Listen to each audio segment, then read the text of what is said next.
ഇറങ്ങിയതുമില്ല. നാരായണ നാരായണ നാരായണ, ഞാനൊന്നും കണ്ടതുമില്ല, ഞാനൊന്നും കേട്ടതുമില്ല. ഹരിനാരായണ ഗോവിന്ദ, ജയനാരായണ ഗോവിന്ദ. ഇതിങ്ങനെ ചെല്ലി മാനസരത്തിന്റെ പക്കത്തൂടെ തുറക്കണേ. ദേവി മുങ്ങിയോട് കയറിയിട്ട് ഇദ്ദേഹത്തിന്റെ ഇതാ കേൾക്കണതേ. എന്താ ശ്രീനാരായണ പറയണത്? ഞാൻ കൈലാസത്തിൽ പോയില്ല. അങ്ങനെ ഒരാള് പറയൂ? അതെ, ഞാൻ ഇങ്ങോട്ട് പോയില്ല കേട്ടോ. ഇത് പറഞ്ഞാ ഉറപ്പിക്കാൻ പിന്നെന്താ പറയണത്? ഭൃംഗീരടി ഇപ്പൊ തൃപ്പാദം കണ്ട് വന്ദിക്കാനുള്ള സമയമല്ല എന്ന് പറയലുണ്ടായില്ല. അപ്പൊ അവരത് പറഞ്ഞു. എന്താണ് അങ്ങനെ പറയാൻ കാരണം? നോക്കുമ്പോഴാണ് വല്ലുണ്ണി തമ്പുരാൻ തലകീഴായി കിടക്കുന്നത് കണ്ട് അതിനെ കൊടുത്തിട്ട് ചൂണ്ടിട്ടു. ബാക്കി മൂന്നെണ്ണം പോയാലും അത് കൂലിയാണ് നിരീക്ഷത്. നോക്കുമ്പോഴാ തലേല അമ്മ മടിയിൽ ഇറങ്ങി എത്തി കൊള്ളരുതാത്തോടെ. ഇത് ഉണ്ടാവരുത് നിരീക്ഷിച്ചിട്ടാ ഞാൻ ഇത്രയും സജ്ജീകരണങ്ങൾ അവിടെ ചെയ്തത്. ദേവിക്കതങ്ങട്ട് കേട്ടതോടുകൂടി ദേഷ്യം സഹിക്കുകയ്യാതെ ഉണ്ടായി. മുങ്ങി അങ്ങോട്ട് നിവർന്നപ്പോഴാണ് കേൾക്കണത്. തല ഒന്ന് തൊടിച്ചങ്ങോട്ട് കെട്ടി ഉടുത്ത മുണ്ടിന്റെ അറ്റം കൂട്ടി പിടിച്ചു. ഇവറൽ മാറാനൊന്നും നിന്നില്ല. നേരെ കൈലാസത്തിലേക്ക് കണ്ട് എഴുന്നള്ളി.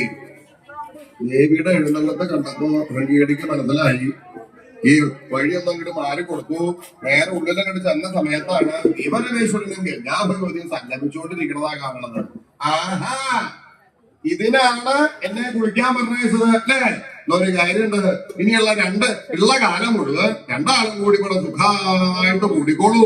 ഞാൻ എന്റെ അച്ഛന്റെ അടുത്തേക്ക് പോവുകയാണ് എന്ന് പറഞ്ഞ് ഭഗവാനോട് ഏട്ടങ്ങ് അവിടുന്ന് ഇങ്ങോട്ട് പോരാന്ന് പറഞ്ഞു. ഈ ഇടഞ്ഞ് പോരണതിനാണ് പ്രണയ കലഹം എന്ന് പറയുന്നത്. അവിടുന്ന് ഇങ്ങോട്ട് പോരാൻ തുടങ്ങിയപ്പോഴാണ് ആ സമയത്ത് രാവണൻ പർവ്വതം മേപ്പെട്ടെറിഞ്ഞ് പിടിക്കുന്നത്. ആ പർവ്വതം ഒന്നങ്ങോട്ട് ഇളകിയപ്പോ തല മുറുക്കി കെട്ടിയിട്ടില്ല. തലമുടി ഇങ്ങോട്ട് അഴിയാൻ തുടങ്ങിയപ്പോ ദേവി ഇത് ചുറ്റി അങ്ങോട്ട് പിടിച്ചു. കാര്യം എന്താ? യാത്രാമധ്യത്തില് സ്ത്രീകളുടെ തലമുടി അഴിയണത് മംഗള നമ്മല്ല. ഇപ്പൊ ആരാ നോക്കണതല്ലേ? അഴിഞ്ഞാലല്ലേ വിഷമുള്ളൂ. ആദ്യം തന്നെ നയിച്ചിട്ട് കുറഞ്ഞ നടക്കണം കണ്ടിട്ടില്ലേ? അങ്ങനല്ല, കെട്ടിവെച്ച തലമുടി അത് അഴിയരുത്.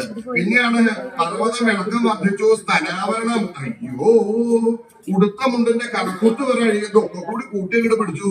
ഇതൊക്കെ അദ്ദേഹത്തിനോട് ഇടഞ്ഞു പോണേന്റെയാണ്. എനിക്ക് അദ്ദേഹം മാത്രമേ ആശ്രയമായിട്ടുള്ളൂ എന്ന് വിചാരിച്ച് ഭഗവാൻ അടുത്ത് വന്ന് അദ്ദേഹത്തിന് ആലിംഗനം ചെയ്തിരുന്നു.